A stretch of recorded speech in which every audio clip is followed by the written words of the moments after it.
I don't know if it was because I wanted to be a star but I always imagined myself on a stage and singing and connecting, and then the stars aligned for that to happen, and the perceived success started to go down. Mm-hmm.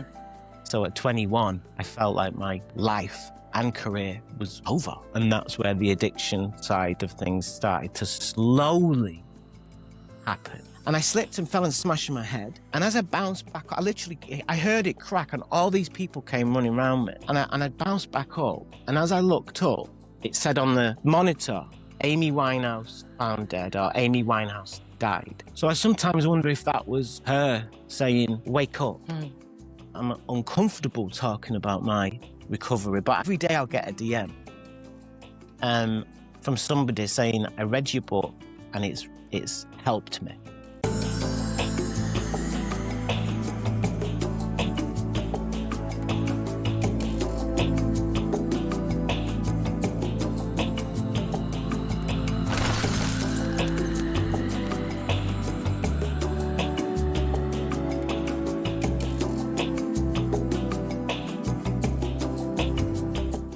Hello and welcome to Ego is Here. Today I'm joined by Anthony Kavanagh, the British pop star who rose to fame in the 90s and now shares his powerful story of fame, addiction, and recovery. I recently read his memoir, Pop Scars, and I loved it. It felt raw, honest, deeply human, with a brilliant sense of humor. Hello, Anthony. Anna, we're here. Is Ego here? That's the question, probably. You are here, definitely. I'm so glad we finally get to speak. It's taken a bit of time, hasn't it? Mainly me getting things sorted with my phone and things like that. And timing. We finally did it. And I'll always say yes to a podcast that I watch myself, and I love your podcast. I think it's unique and it's a breath of fresh air. So thank you for asking me. Thank you so much, Anthony. And I love you. Well, I've read your book and I really loved it. Like it's one of the best books I have read so far. Believe me. Thank you so much. It's a great memoir. Thank you. So can you take us back to the beginning, and tell us how it all started for you, and especially the moment where you met the manager you had been hoping to connect? Yes. Yeah. I mean, I get asked that quite often, and obviously I kind of articulate it much better in the book because I didn't realize I was doing it at the time, but I was writing it in present tense rather than looking back, So I wanted to keep the reader with me as it was happening. But I grew up in Manchester, England, a very kind of working class family, northern. I was a curious child, a bit strange, I suppose, at times. I was a bit of a loner, but I didn't mind that. I was a bit of a dreamer, I loved music, and I loved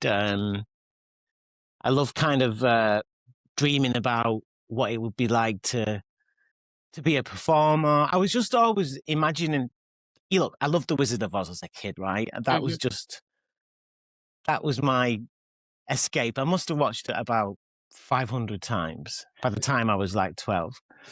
And my mum got me the music book, I can't read music, but I could follow the chords. So I used to follow, do the piano and sing the songs quietly and stuff like that. The Tin Man. I always wanted to be the Scarecrow in the school play, but I got the part of the Wizard, which was weird because I was the youngest one in the cast.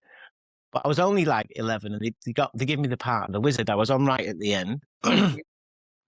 But I digress. Yeah, so I was always dreaming of escape, and that film, like when Dorothy kind of, what is it when she one day I wish upon a cloud, or I should know the lyrics, but like I should say I feel a bit like Dorothy, but I probably did, But yeah, and I had these dreams of wanting to escape and be a.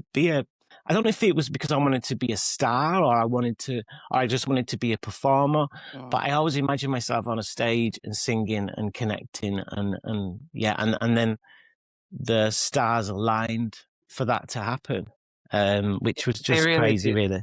Yeah, looking back. Yeah, me and my friends went out one night we tried to get into a nightclub, and three of them said no. Three nightclubs said no. We'd never been to a nightclub before. And then the fourth one let us in. I write about it in the book. And I was working at McDonald's at the time. I'd left school with not many qualifications, and I had it in my head that I had to meet this manager. I had to meet this manager because I knew he was based in Manchester and he was very successful. Music manager, and he was in the nightclub. He was in this nightclub. So I went over to him. We had an interaction, which I write about in the book, and he gave me his business card that night, and I lied to him and said I've got a demo tape. I'm a singer. And there was no demo tape. There was no so demo, I had to go home and make this demo tape with my hi-fi. Like with my plugged in backing vocals, and anyway, I dropped the tape off, and he kind of signed me that week, and my life changed completely. It changed overnight, identity-wise, because then he said, "You're no longer going to be Anthony." He said, "Anthony Kavanagh is too long to be a pop star." I thought he was going to say, "Do you want to be in a boy band, or do you want to audition for a boy band?" He said, "No, you're going to be on your own." He said, I want a solo artist." And he said, "We're going to call you Kavana. We're going to drop the GH because that was my surname. And we're going to call you Cav for short." And he took me around the office and introduced me as, "This is Cav. This is Kavana." And so I walked in as Anthony. I came out as Kavana. And that was when years later, I realized I changed. I put on a mask from then. I was glad to let go of Anthony because Anthony was a bit odd and a bit, troubled. So I had this mask to put on. And then it went from there, and it explains in the book. So, as you said in the book, you could go through a brick wall in order to succeed, and you did. But when you got there, did you actually stop and feel proud of yourself, or the fear of maintaining that success overshadowed everything? Yeah, I think it was so fast. Once the manager did say to me, he said, "Enjoy this time preparing." Because I was in the studio. He said, "You need to write your own songs," which I was thank him for. He said, "That's what, you need to write your own songs." So I did. I was able to write. Suddenly then learned how, not learned, but rather than copying songs off the radio in my bedroom, I started composing, and it started happening. So most of the songs on that first record, I actually wrote most of them on, well, maybe I don't know, maybe 70% I wrote on my own, but I was going in the studio, I was learning choreography, I was doing photo shoots, and he kept saying, "You're a natural at this, you're a natural at this." He didn't realize I'd been practicing in the mirror for many years, like buying pop magazines and copying the poses and all that. But my feet didn't touch the ground. I think the fear came later, down to my sexuality, because obviously I was gay, but hiding that because I had to. And the perceived success started to dwindle, started to go down.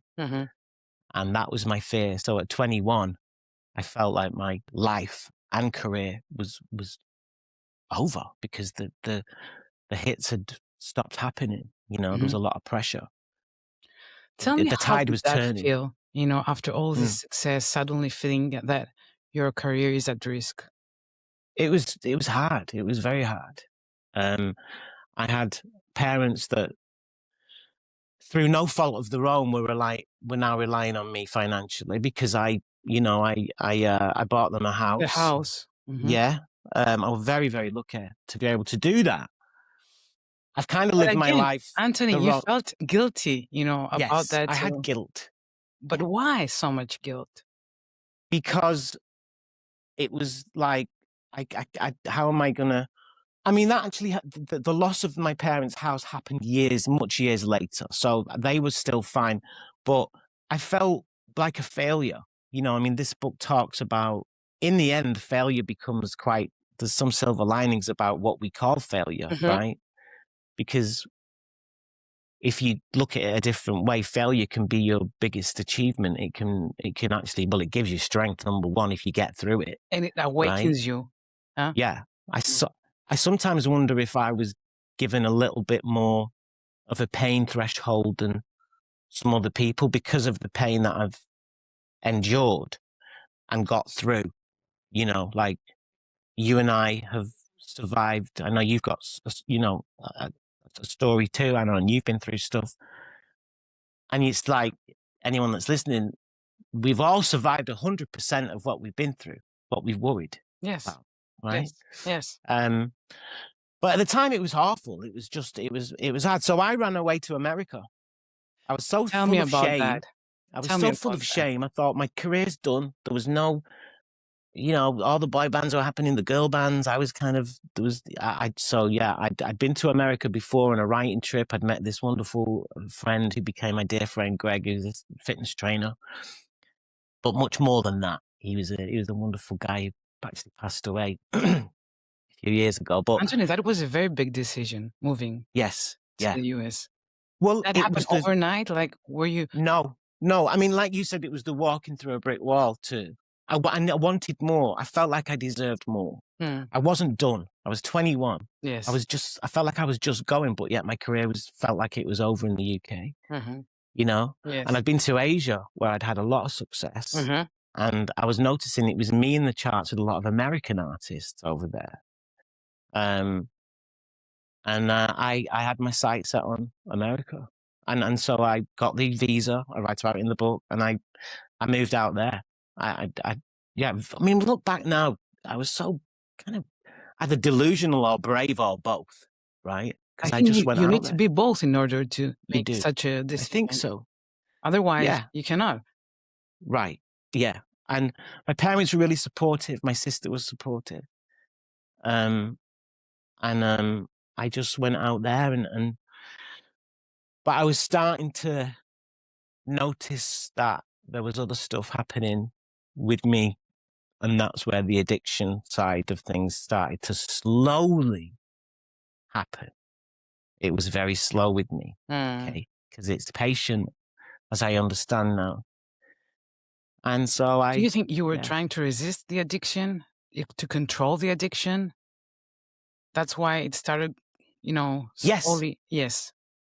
Yeah. And I was young, you know, I was only 21, so you get away with it. In the midst of this, I had my first relationship, you know, proper relationship with a man. Yes. So I fell in love for the first time, which blew my mind. I'd never had this feeling before. Because I went out there, and although it was all undercover still, it was a clean slate. Nobody knew me. Nobody recognized me in LA, right? And I got the agent, I got the manager, I was going on auditions. I know you act as well, you know, and suddenly I'm on these like Warner Brothers parking lots, and I'm meeting all these casting directors, and I write in the book as well. My identity changed again because there was already an Anthony Kavanagh in Equator. So I became Jack, which is my dad's name. So now I'm Jack Kavanagh. So I've gone from being Anthony to Cav, and now I'm Jack. And I was like, yeah, I'll be Jack now for a while. And I look back, it was like Killing Eve. I'm like, I've got all these identities. Which one am I? Well, I'll have a drink. That'll sort it. Yeah. Like a secret agent or something. Yeah, that's what it felt like at times. But I loved those years in LA, but towards the end, it got bad because my addiction grew. You know, and it wasn't quite going to plan because everybody in LA was trying to make it as well. Do you think you were given the opportunities you deserved? Yeah, I think I was given as good a chance as anybody else out there, maybe more because of my credentials that I took with me. When you get that O1 visa, which you pay a lot of money for, right? You are suddenly, you know, but I believed if someone tells me something, I'm going to believe them, or especially then. You're going to make it in this town, kid. You're going to do this. We've got this film. I remember one movie producer saying, we're going to make a film all about you. Yeah, we're going to make a film. It's going to be called Hiding Kavana, where, you know, I mean, I won't do the accent, where a fan hides you in their house. And like, yeah, man, it's going to be like Misery, and it's going to, and I'm thinking, I'm making a film, I'm having a film made about it. You know, I mean, Yes. something's happened not too far off that much later on, but maybe not as bad as that. But you know, I got myself into some situations. But yeah, and it was sun shining, and I had a BMX. I had a bicycle. I'd go everywhere. I didn't drive. I made some friends for life who I still speak to. That was my growing up time, because I never went to uni. I never went to college. Mm-hmm. So I grew up. My formative years were in LA, actually. So how many years did you stay in LA? I think in the end I got 201 visas, and the last one went out along with my relationship at the time, and my dad was getting sick because I write about his cancer. He passed away, obviously. So I came back. That's when I came back. 2006. So I was there for 6 years, six and a bit years, which is a long time. You know, It is. To be there, and I got the odd job. I got a job in a soap. I did a soap opera, and I did something else, and came close to these different things, but it got quite tiring in the end, and it was time to come home, you know. Yes. And face the music, Yes. really, because and boy did I have to face the music, because I didn't realize that you know, things were kind of breaking down in the UK with my family, and with my father's illness and my mum and all the debts, and yeah, it was like, oof, you know. But I obviously, that's when my addiction, I think, really picked up. Yeah. Anthony, Jim Carrey once said that I think everybody should get rich and famous and do everything they ever dreamed of, so they can see that it's not the answer. Right. So you've lived that reality, huh? What's your honest opinion on that? Look, I think I would have been an addict, or have these I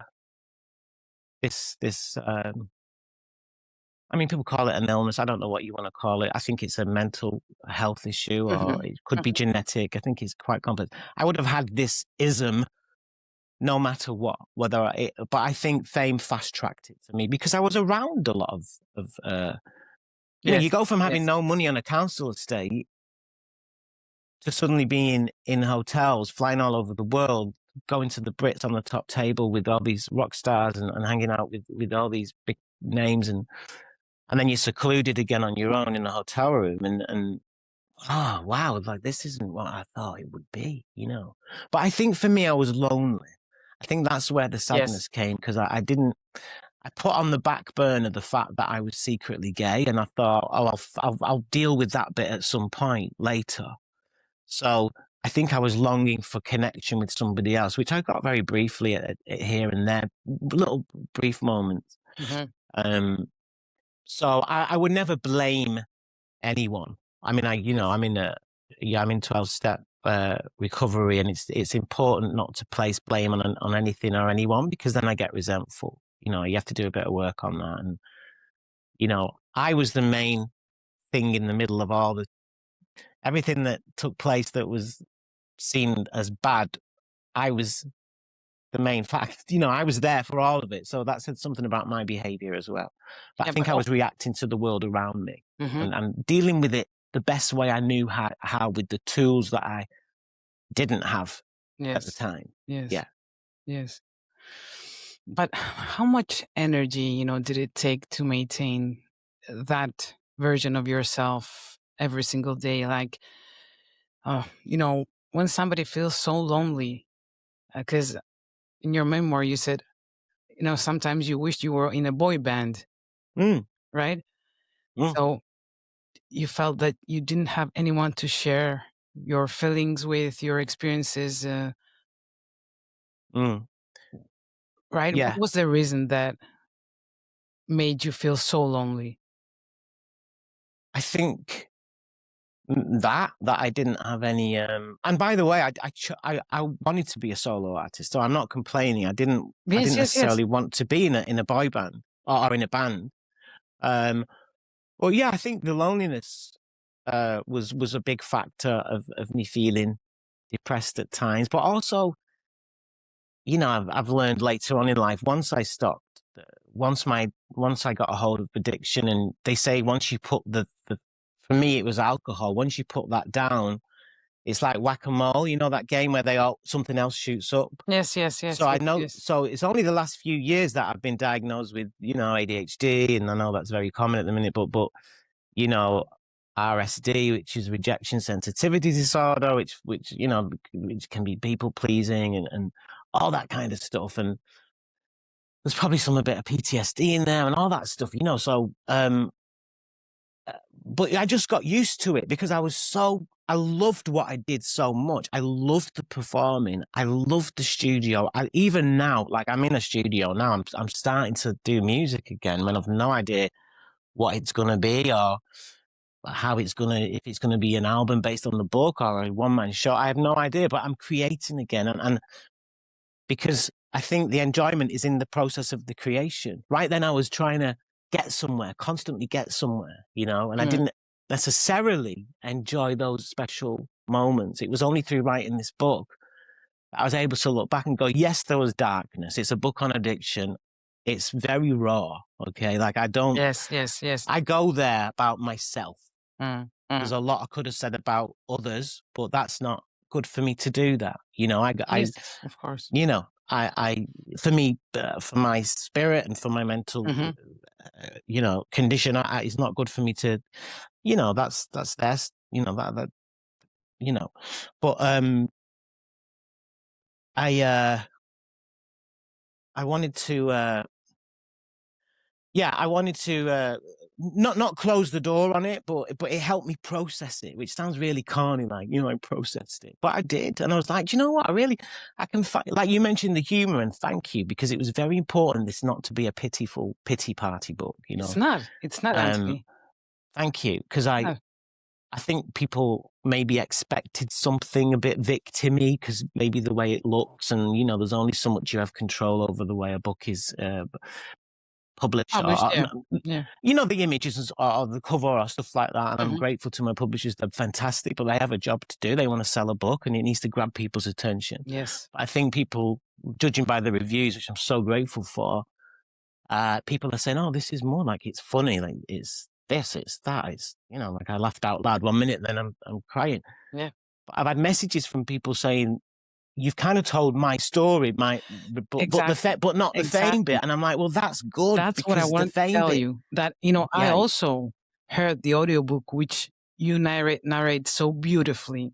Yeah, and people like the audio. Every emotion, you know, even though I've never struggled with addiction, I could still deeply relate, you know, because so many of us are fighting with our demons. And that inner dialogue you describe, you know, really touches something very, very real inside of everyone, I think, that is going to read the book. I'm happy about that, you know, and I think that's why this book was not meant to happen when I wanted it to. It wasn't on my time, on my watch. Yes. I wanted it to happen 10 years ago, but I didn't have the experience of life and not the sobriety, let's face it, to really be able to write it with a clear head. And I still say, when, you know, I sometimes cringe. I'm one of them that cringes a bit when I have to post about the book's reviews and stuff like that. But every time I do it, it shoots up in the charts, and I think, well, actually, no, this is a product. You know, you put your heart and soul into this. And some publishers didn't get it. They were like, oh, well, you know, he's a good writer, but he's not really, you know, he's not really current. And I'm like, that's the whole point. Like, this is about what happens after fame. They'd only read a little bit of it. Yes. But it's for the everyman. It's for everyone. You know, fame is just the thing I was chasing. But really, I now understand that to be connection and actually approval, because that's all I wanted. Even to this day, I'd be lying. You know, this show's called Ego was here, right? Like, my ego was so, I think, deflated and crushed when I was, but you know, at 21. Anthony, it is called Ego was here, but I've said that before, because ego means I in Greek. It's ego. Right, I was here. I was here. You know, I left my mark. I was here. I love that. I didn't know that was the it double meaning. The Greek word ego, which means I love that. That's really well, I've learned that today, so thank you. But Yeah, I mean, and I think ego isn't a bad word. I didn't know it was it's not. from that. Mm, No, it's ego not. isn't a bad word, and it's thrown around a bit like, oh, he's got a big ego, or I don't talk about my recovery because it's my ego, and I'm like, well, no, like I sometimes I'm uncomfortable talking about my recovery, but I know that from the DMs that I get Mm. every day, by the way, every day I'll get a DM um, from somebody saying, I read your book and it's helped me. It's entertained me, but I've had them feelings too. Anthony, And that's the we are point. all chasing approval, Right. you know, Yeah. and we are all addicted to something. Mm. A So, feeling. yeah, yeah, Addicted to a to a feeling. feeling, to a person, to a substance, Mm. you know. So I think that it's a lie, trying to portray addiction only as, alcohol or drugs. No, addiction is a feeling. It It doesn't is a matter feeling. to what you're addicted. It's a Yeah. And I feeling. think, it was Gabor Mate who said, I might be paraphrasing it, but not why the addict, why the pain, right? Mm, Because towards the end of not towards the end, the last, well, on and off actually throughout, it got terrible towards the end. But there was times when I was drinking a lot of the time to self-medicate mm. because it gave me relief, but it also was getting me drunk at the same time. So there was a lot of hiding and, Yeah. and relationships falling apart What do and you think you were trying to avoid or numb? Like we are all trying to numb our feelings most of the times when we feel that we cannot, yeah, control them. I think the perceived loss of my career so young, I think that was one thing. But then I ran away to America and the sun was shining and everybody I was a new person, it was great. Mm. I think my father's death was a big turning point for me because I lost my father in my early 30s. And I write about that in the book.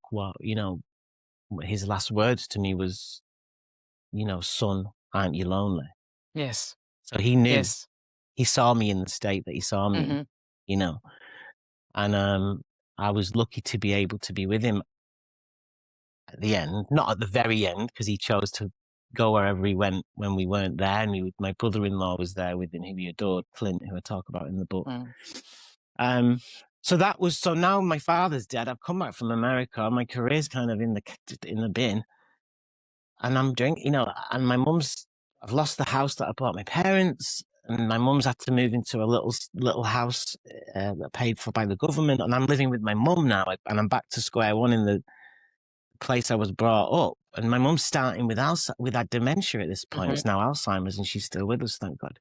So it was a lot of stuff to carry, and I didn't like feeling. I didn't like these feelings, so I was and because of the ism of alcoholism, which I have or had at the time. It was in full bloom at the time. I was it gave me, alcohol did for me something very different than it does for the normal drinker. It affects me differently chemically. It gives me something different. It doesn't make me, like relaxed. And it gives me energy. My Energy. brain lights up. I can focus. I can do stuff. I Mhm. can, I'm all in. As you can tell, I'm quite an animated person Yes. anyway. So you put alcohol on top of that with the ADHD, at the time I didn't realize. And but I mean, I would go to the gym sometimes after drink it, like, Yeah, but yeah. it it Unbelievable. it it took its toll, Mm. um, and how many rock bottoms can you have before you go, right, I need to, you know, uh, I wasn't, people would tell me all the time, my family relationships, some people would drink with me and party with me, and then I'd get told off if I'd go too far and you're being greedy. So, but they weren't to know that I if I physically couldn't stop, mentally couldn't stop. It's this allergy that takes over. That's why Mhm. they call it an allergy, Mhm. which I didn't understand. The allergy is that it shows itself by the physical craving. So it's like an itch that you can't scratch. If you're allergic to something, some people, some really bad stuff happens with some allergies, but this is this immediate craving for another that you cannot physically contain until you get it. It's like you need it as important as oxygen, and that grows stronger over time. But I was in denial. I was very confused at what was happening, you know. So when did you really hit rock bottom? Well, again, and without giving too many spoilers, I found myself basically homeless on paper, and the places where kind people had let me stay, or that had all kind of ended, you know, and it had to happen. I'm grateful to them. Yes. Even if at the time I wasn't, you know, Mm-hmm. I have to be grateful to those people that you left me, you know, that were done with me. Some harsher than others, some I could tell was done with love, you know. Because, you know, it was the loving thing, it was the best thing to do. And then I found myself homeless, basically. I was too far gone to go. I couldn't, my mum was in the care home now. My phone, you know, my sister was getting ill. She obviously passed away with cancer eventually too. She lived in Cornwall, and I wasn't going to trouble them. And you know, all that I needed was to keep self-medicating. And I got into by the heavens above, by the, again, timing, God, universe, whatever you want to call it, I got into a government-funded rehab. And to be honest with you, because by the way, rehabs are not easy to get into. So I was very, very lucky. Unless you've got lots of money, right? Or you've got a family that can pay, or whatever, a partner or whoever. I didn't have any of that. Well, my family didn't really know the extent of it because I wasn't telling them. And I was completely on my own now, you know. And I spoke to somebody and somebody else, and I got into this rehab that was for people that had got clean in jail. So it was for ex-offenders. And this was where they go after, called Steps to Recovery. And that was my first step, literally, Steps to Recovery. They accepted me in because I was homeless. On paper, I was. You know, I had broken stuff. It was like a shopping trolley. I was carrying my clothes in it. You know, I mean, look back now and think. And I got in. And to be honest with you, it was a place to live for me. I had my own room with a tiny little bathroom, and that I ended up being there for 6 months. And that's when the work started, the therapy, the group therapy, dear Fred, my counselor, who, you know, there's a lot of people that pass away in this book. Right? Fred passed away, but there's a beautiful story at the end, which I won't give any spoilers again, what happens. And I came out of there, and I was kind of getting myself back together, and I was be able to, you know, look at myself, but I got well too quick, and I thought I was fixed. And I picked up a drink. One sunny day, sun was shining, I'm looking good. A few career things are starting to happen again. You know, like, oh, I'm back, you know, like I can do this. And I went on a music writing retreat. I got invited. And they were all drinking, musicians like I used to, and I didn't touch any of it, but it was on me, this feeling. And the minute I got back in, because now I've got a little bedsit that I'm living in, you know, like I've got my own little place after being in the that I'm renting. And I went to the shop and got a drink. Completely baffling. And then that led to another 6 months of madness, and kept coming back, and and yeah. And then I write about eventually what happened and what got me into proper sobriety. So it doesn't happen overnight. It doesn't. You know, for some people it does. For me, it didn't. I had to really go to some darker places to be done. And tell me, you said that a lot of your friends and family have passed away, but you also mentioned Amy Winehouse in your book. Yes. And you were close to Amy. So I know you've shared a funny story in your memoir, story about when she came to see you perform in the theater. Yes. Yeah. Would you mind telling us that story just a little bit? Yeah. I mean, you do theatre as well, right? So you know you've got to be on for theatre. I mean, granted, this was a pantomime, but pantomime's a bloody hard work, right? You've got to be on the ball, and I'd got the part of Prince Charming. Again, I write about it in the book. much more articulate. But I got to know Amy on and off throughout the years, and I don't know if she had a soft spot for me or I made her laugh. I think we made each other laugh. We were never best friends, you know, and I don't claim that in the book either. You know, No. we wouldn't speak to each other for months at a time sometimes, or you know, a year or whatever. But towards, I'd say, the last couple of years, I think it was the last couple of years, we did we were a bit more in touch, and I was doing this panto, and she rang me this morning and said, I want to come and see you in panto. I've never seen a panto before. And I'm thinking, oh God, like, because I'd already messed up a bit in this panto myself. I'd already got drunk one afternoon and gone on stage. It wasn't a good look, right? But I was, you know, no excuse, but I got told off by all the cast. So everyone's eyes was on me to be good, you know, because they couldn't fire me at this point because they just couldn't, because there was a new guy was about to take over. But I ended up, I was sharing the role with somebody else. His name was on the poster. I just got this a last minute job, you know. I'm like, yeah, I'll do it. I need the money. Anyway, so she came much later, a few hours later, and you know, she obviously, she was Amy. She was drinking. She was back drinking at this point, and I could tell she'd had a few drinks. And I said, "Look, are you going to be okay, Amy? You know, yeah, I'll be fine. I'll be fine. You know, no, don't worry about me." And everyone's running around going, "Oh my God, Amy Winehouse is here, and the Ugly Sisters." And you know, no. Suddenly I wasn't such a bad boy anymore because they see that this big superstar's come, and can we say hello to her? Can we meet her afterwards? I love Amy Winehouse. And I think I'd come on. She started to, because she'd never seen a panto before, and obviously because she was in a slightly altered state, she'd had a few drinks. God bless her. She was screaming at the Ugly Sisters because she said, because they were not being very nice to Cinderella, the main character, and I won't tell you what she said. I say it in the book, but she wasn't happy. And so in the intervals, I said, Amy, you need to be a bit quiet, you know, like, yeah, I'll be quiet. Then I came on in the second half again, and I'm singing this big song, Holding the Slipper, Cinderella's Slipper for the Power of Love. It's Frankie Goes to Hollywood song, and the next thing I hear is big wolf whistle. She used to call me Chav for Cav, Chav, because she thought I was a bit chavvy, Chav. And so she was shouting, and she caused mayhem basically. And but luckily it was my last night of the show. Okay.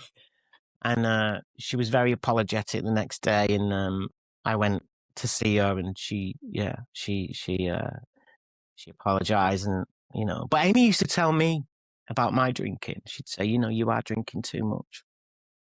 And this was somebody that had issues herself, you know, so she cared. But she was the Amy that I knew for very short periods of time. But when we spent time together, it was sometimes just the two of us. And she was intelligent. Well, you can tell all that from the way she writes. But she was one of a kind. You know, she was an intelligent, very, very funny, and super kind, beautiful soul. Yeah. So when you found out of her passing, how did that affect you? I wrote this in the book, and because I wrote so much, it got edited out for some reason. I wrote what happened that day. I was actually drunk, and I was in Euston Station in London. And I don't know where I was going or what I was doing. I can't even remember now in this moment, but I was probably somewhere not in a great state. I was in the thick of my, you know, drinking again.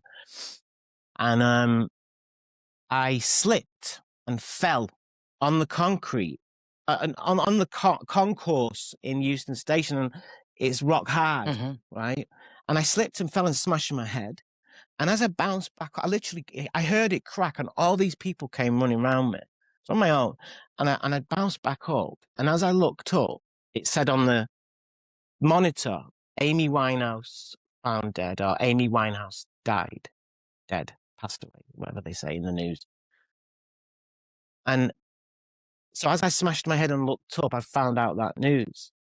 And I had no concussion. I mean, you should have heard the bang. It was so loud, I thought I'd cracked my skull.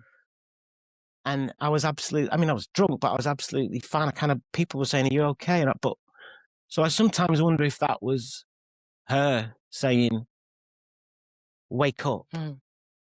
like you need Yes. to help. You need help. Maybe not, but that's the way I perceive it to be. So that's how I found out.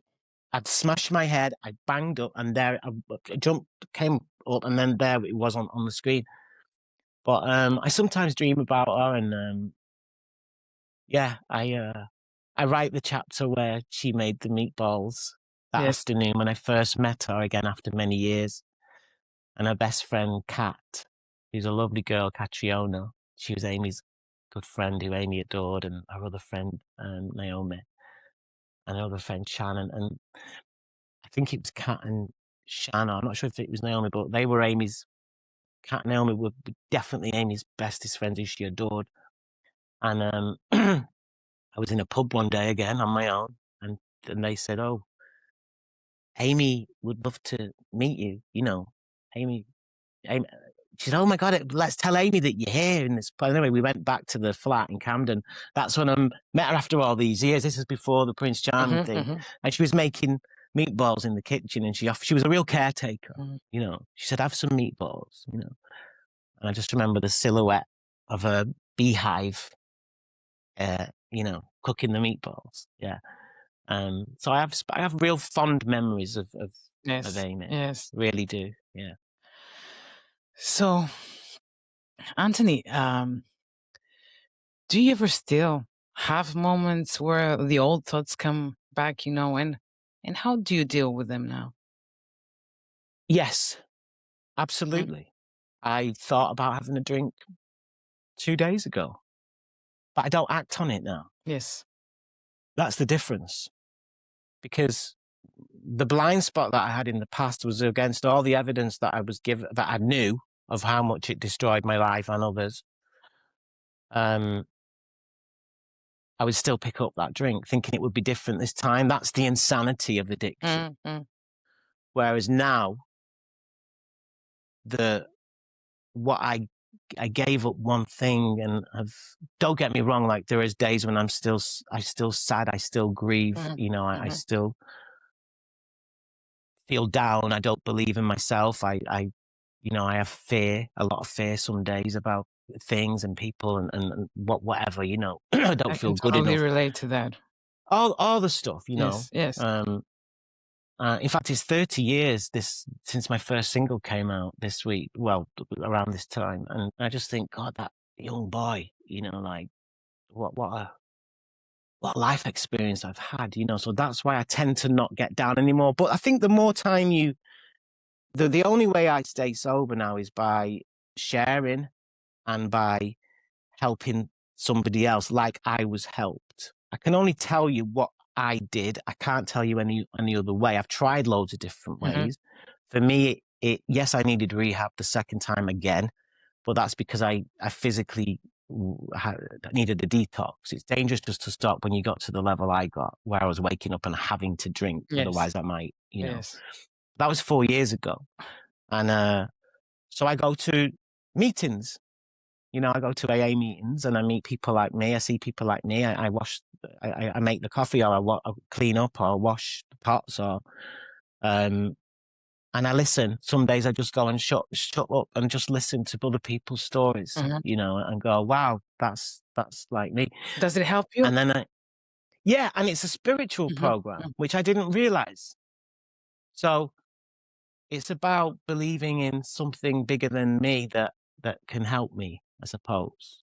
And it does help me, yeah. Just the connection, just going somewhere for an hour where you can switch your phone off and just be present. There's meetings where they meditate. I'm not great at meditating. My mind is very busy. But there's something about going into a room where there's other people that have been through the same or worse, that lay the cards on the table, and there's vulnerability. There's no show-offs. There's no, when you go in a room like that, no one's more important than anybody else. You could have maybe a really well-known actor on one side and a homeless guy on the street, and it doesn't discriminate. But there's a lot of laughter and there's a lot of hope in those rooms, and I do feel quite passionate. And if you were to relapse or to, I don't think I've got another relapse in me because I probably wouldn't come back from it. So I have to be very careful about who I spend time with or who I'm around or all that kind of stuff, because people, places and things can be triggers, Of course. But if you were to, you're welcomed with open arms, right? There's no judgment. But it's not for everyone. It's just the thing that works for you. me. Yes. Just for today. I have no desire to drink anymore. Thank God that's been removed, and I don't know why. I can't explain it, but it's been removed. It wasn't easy at first, but it's a day at a time, really. Yeah. Anthony, what is your biggest fear in life, except from relapsing or anything that has to do with addiction? I think my biggest fear for a long time, even as a child growing up, was my father dying. Can't explain it. And then that happened. And then when my sister got sick, my biggest fear was her dying. And then that happened. And, my mum is 90. She's in the care home, Rita. I talk about her in the book. Yes. She is still a character. She doesn't really speak in normal language anymore, and she's 90 years old, so she's a lot older now. But I'm not fixed on the removal of fear, but that's something that I think is, if I'm to be totally transparent and honest, I do have fear around my mum probably passing away, because I want to be honest here, right? This is an honest interview, because then my immediate family would be gone. Like my mum, my dad, my sister. So I think I don't know what that's going to look like, but I know that I'm in a lot better place than I was years ago to deal with that. Do you still feel lonely? No, I don't feel lonely. I love spending time on my own. I think you can be alone and not lonely. Yes. Right? I am in love with what I do again. Yes. There's so many opportunities that have come through writing this book and connecting with other people. And I mean, it's almost like I'm at a point where I can't choose what road to go down with it, because there's been, people. I don't want to talk about stuff that that hasn't happened, but let's just say there's opportunities that this book could be turned into something else. And that's just amazing. Who knew that my darkest, most embarrassing, shameful things could be turned into something that, I don't know if I'm right now, I'm writing a new album, or I'm writing a musical or a show. I don't know, but But back to the loneliness thing, I think, I do still get lonely. I think I'll always have that little element, but I think then that makes you the creative or the artist that you are. You have to have that to be able to connect with others, right? Yes. And so I have amazing. I'm always meeting new people, and I have, this book has brought new people into my life. And it will bring more, believe me. Yeah, and we've chatted. Look, I messaged you and said I really enjoy your show, and I like, you just get an energy from people. You do. Well, that was the reason that I created this podcast. I mean, I love listening to other people's stories. And you've had such a range of people, right? From like Hollywood actors to writers to all kinds of different people, Yes, but you see that everyone deals with the same issues, We do. Yeah, we're all human. We're all human, and we're all flawed. We're all beautifully flawed, right? And in this day and age of Instagram and social media and all that stuff, I've gone from being quite quiet on all that stuff to suddenly having to promote this thing and overthink and likes and comments and replying, and do I reply to that one? And is that one not gonna, do I follow that one back? But then what if I don't? They've not followed me back, and are they spying on me, or is this what and it's just like a minefield of it's not important, just get on with it. Is it really gonna matter in 100 years' time? It's about what you create and put out there to be left for others. I think, you know. So if as a byproduct by this, I did get some kind of popularity again or fame, I mean, I don't know.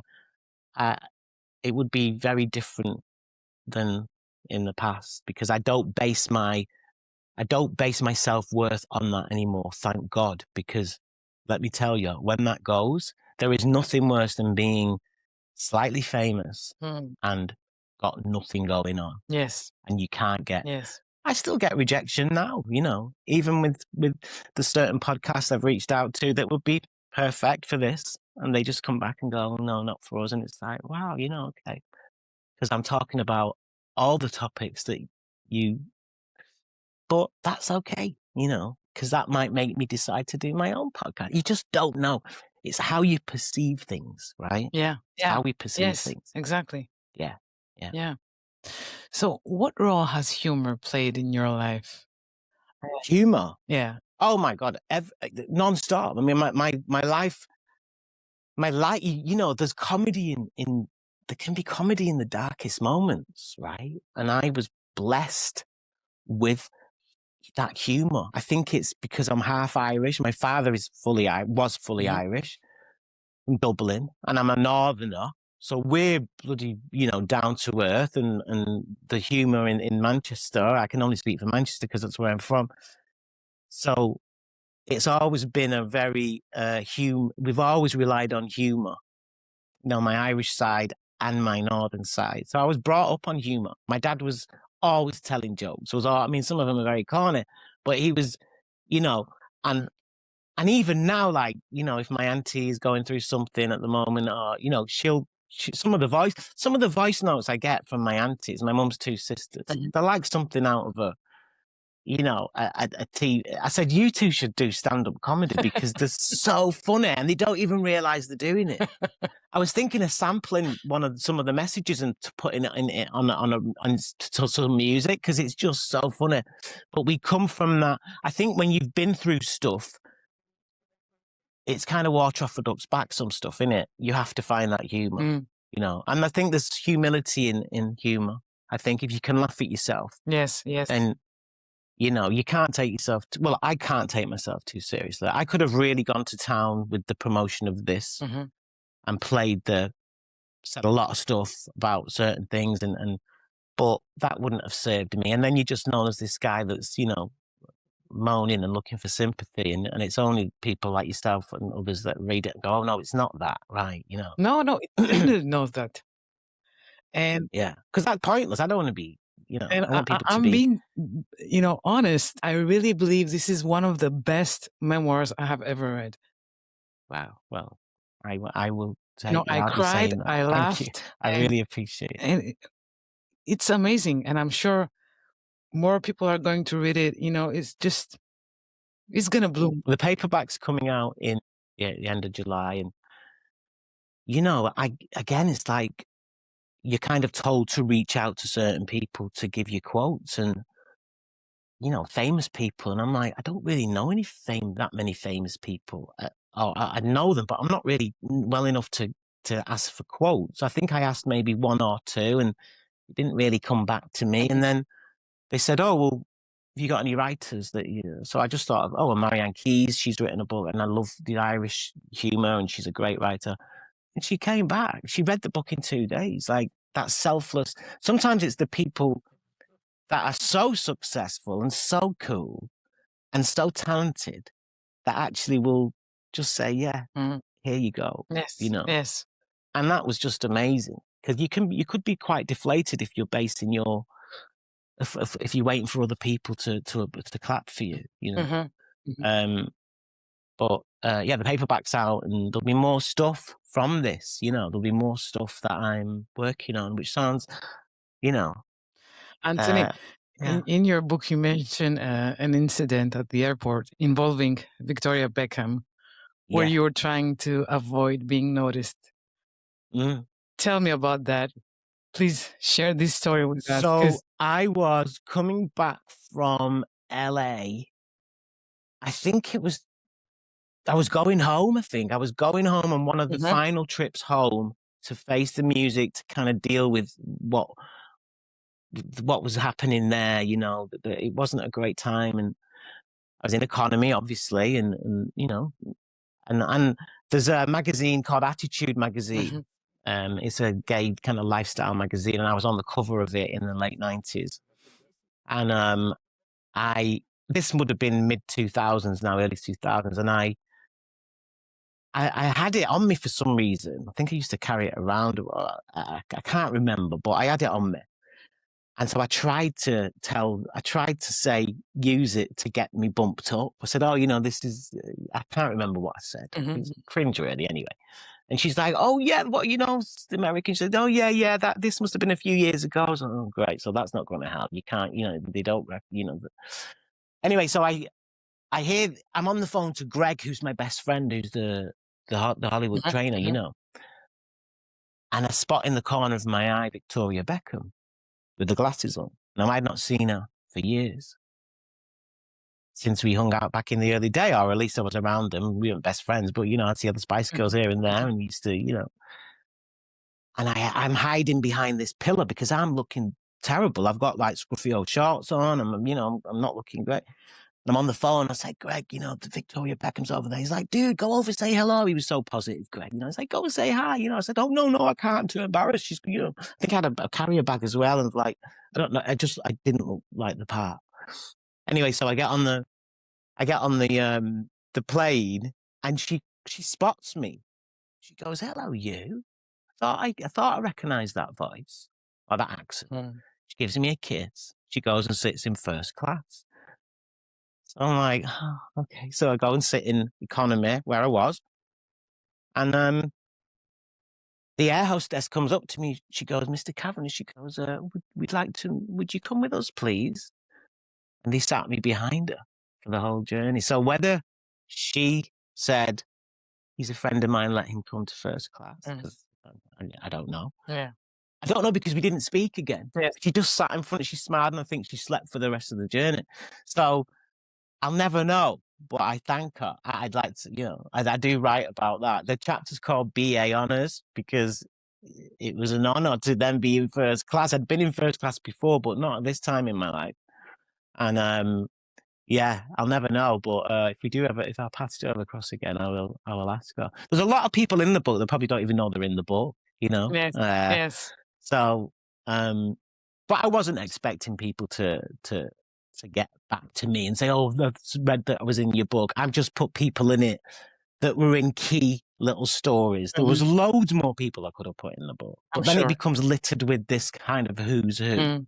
And that wasn't I didn't want that to be that kind of a book, you know. Yeah.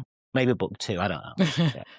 So for someone listening who secretly feels ashamed of who they are, you know, and what they're experiencing right now, maybe they're in a dark place, what would you tell them? What would you like them to understand?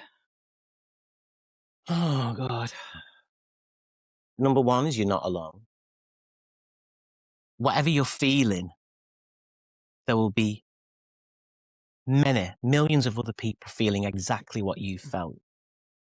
And they'll be feeling it in this moment. Okay. Number two is you've survived 100% of everything that you've worried about or that you've felt. Feelings will not kill us. I learned that. That was one of the most important things that I learned, actually, once I'd started doing a bit of work on myself, that feelings will not kill me. But you were trying to avoid them, right? But I poured substance on them for years because I didn't like feeling the way I felt, you know. And I had a very quick fix that was available to me on the doorstep or on every street corner or everywhere, you know, because it was too painful what I felt. Yeah. It was too painful. Yeah. And I would say talk to someone that you trust. And if you don't have anyone to talk to, you know, there was a time when we have the Samaritans in the UK. Before I'd found AA or before I'd found 12-step, I called the Samaritans and I spoke to somebody, you know. I don't know what that would look like in other parts of the world, but, you know, type it in Google, you know, I need to talk to someone, you know, or whatever it is you're going through. But try and share it, because there's so much power in opening your mouth. Words are energy, I believe. They You know, are. whatever we say, Yes. but you know, if you say something out loud, you don't know who else it's going to help, or you don't know who else might be able to help you Mm. to somebody. Mm. And shame, fuck shame, Fucking shame. Yes, right? yes, yes, Fuck yes. shame. It's not going to serve anyone. Mm. Shame will keep you in the dark. It will keep you isolated. And I've got a post-it note on my wall. Got many post-it notes on my wall. Thank God I live alone, because if somebody come in, they'd think I was I don't know what they think I was. I've got them everywhere, you know. And it just says, nobody is thinking about you. That's what it That's says. so beautiful. You Because know, it's I'm worried. I used to worry about what other people mm, thought mm. constantly. I even used to worry about if I put a kiss at the end of a text. Is that too much? Or they've not put a kiss. This is like some professional that I'm talking to. You know, it's like, nobody's thinking about you. And if you are sensitive to stuff, good, use it. That means maybe you're meant to do something creative. Mm. You know, maybe. But don't look outside yourself for approval. Everybody's scared. Everybody's feels less than at times. And don't believe everything you see on social media, because most of it is fake. That picture that you see of that person living their best life was picture number 133 Yes, yes, that they'd taken, yes, right? yes. Yeah, of course, of course. Um, yeah. So, and reach out, you know, if I say my DMs are open and can only reply so much, but yeah. And read my book. You might connect to it. Exactly. Listen to my book, Pop Scars. It's on wherever you listen to books, and it's available. And I wouldn't say that because I didn't believe my book was good. I mean, I knew I had something, but I only say that because of the feedback I've got. So I've got to believe what people are saying now, that there is something that's, you know, doing something for somebody. So, It's very yeah, inspiring.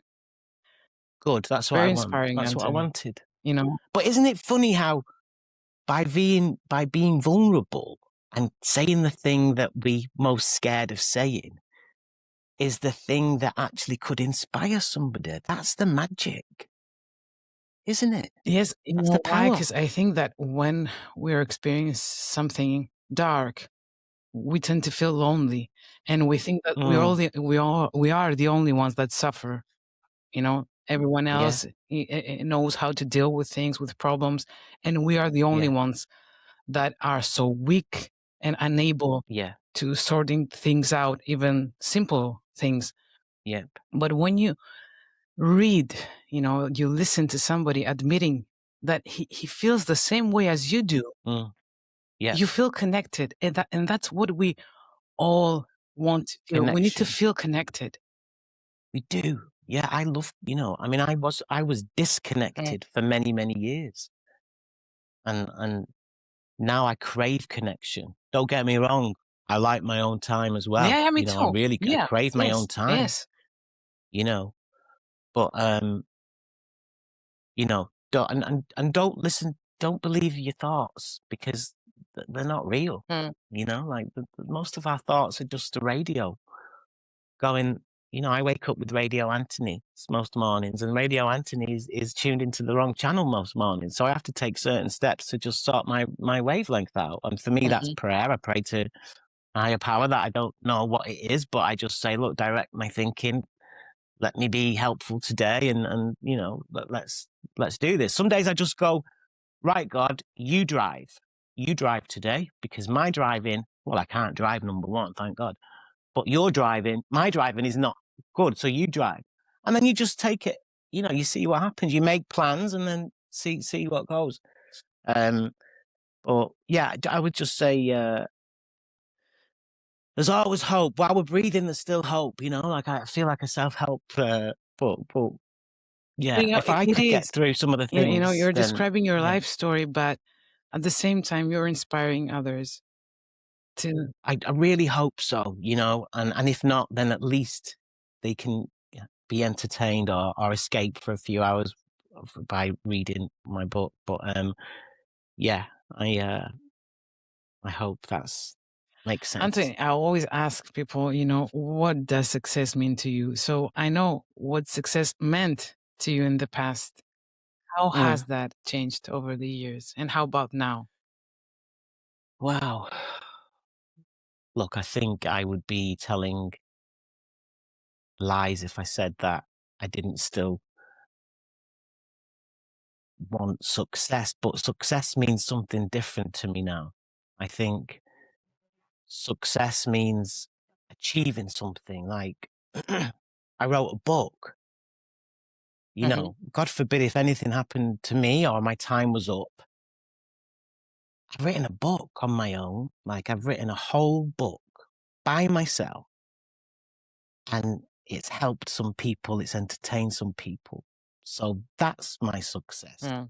Seeing it do well and sell and be a #1 pop bestseller on Amazon and get to become out on paperback and see it spread and people talk about it and share it. That's a different level.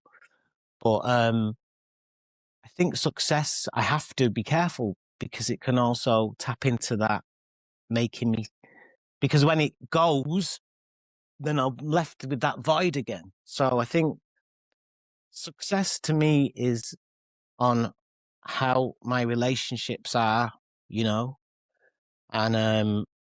the effect I'm having on other people. I think, how they did how do they feel when they're around me, or who have I helped?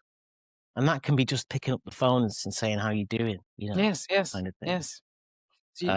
Because that makes me, pardon the pun, because I had a song called I Can Make You Feel, but that makes me feel good. I didn't know that actually helping someone can make you feel good.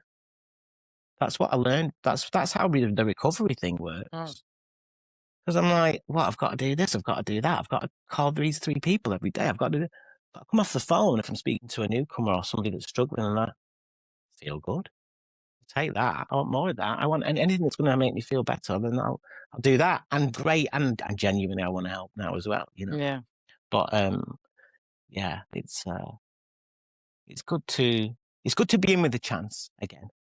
A chance at life, and but success, I think, is because it's so fleeting. I wouldn't want to base my self-worth on it anymore. Yeah. Yeah. So my last question is, if your life was a song, which song would that be? Oh my God, if my life was a song, what song would it be? I didn't know you was going to ask me that. Huh? You have all the time in the I world. didn't know you was going to ask me that, because there's a million. I mean, I'd say My Way, Frank Sinatra, but no, I wouldn't say that, because My Way was not the right way, actually. My way for many years ended up being the wrong way. Probably, wow, that's a tricky one. I'd probably say, what would be my song? You know what? There's a song called Optimistic, and it's by Sounds of Blackness. And it was my sister's favorite song. Jimmy Jam, Terry Lewis, who produced all the big R&B acts in the 80s and the 90s. Check it out. Optimistic by Sounds of Blackness. If any song's going to lift you up, that's it. Because I, luckily, am now optimistic just for today. Right? Just for today. I love when you say that. Just for today. Yeah. Just for today. That's all we've got. Just for this hour, just for this minute. Because they all add up, don't they? Yeah. I used to say that to myself when, I got those panic attacks. Oh, yeah. And I knew that it was nighttime, I was about to go to sleep. And I was thinking to myself that at least for the next 7 to 8 hours, I'm safe. I'm going to be safe. Just for those hours. Just for those hours. And it's right. enough. Yep. And when I heard you say just for today, it's, sometimes you just have to take one step at a time, Yeah. And that was a thing in I learned through recovery as well, because I couldn't think about getting through the day without a drink. Like, how was I going to do that? But when you get that first day, oh wow, I've managed a day without a drink. Like so sometimes but now I say it for everything, just for today. if it doesn't need addressing in this moment or today, then let's just get through the rest of the day. Yes. You know? Yeah. And Yeah. So so I've stolen that quote, but my God, does it help me? That and no one's thinking about you. Yeah. What a relief. What a Thank relief. God, everyone's guys. thinking about themselves, not me. Thank God. No one is thinking, Yeah. it's amazing because, you always think that everyone is judging you and criticizing you, but Yeah. no one cares they're about what you not. do. No one They cares, have and their if they own do, problems. brilliant. But they're probably too busy Yeah, thinking about yeah. what they're going to do, or they're probably thinking who's thinking about them. There's too much thinking going on. Just stop thinking if you can. Yeah. Right? Says me, who thinks all the time. But yeah. So me too. So Anthony, thank you so much for being here. So glad we got to do it finally. We did it. Yeah, thank you. We did it. Yeah. Yeah. Yeah. And when I do get to go to Greece finally, because it's one place I've never been, You have to. Getting in touch. Of course. Yeah. Of course. Yeah, absolutely. Yeah. So again, it was an honor. I'm sure, everyone is going to love your book because it's amazing. Thank you. Thank you so much. I really appreciate that. Really do. And to all of you out there, as we always say, Anthony was here. Ego was here. You are here. And that's enough.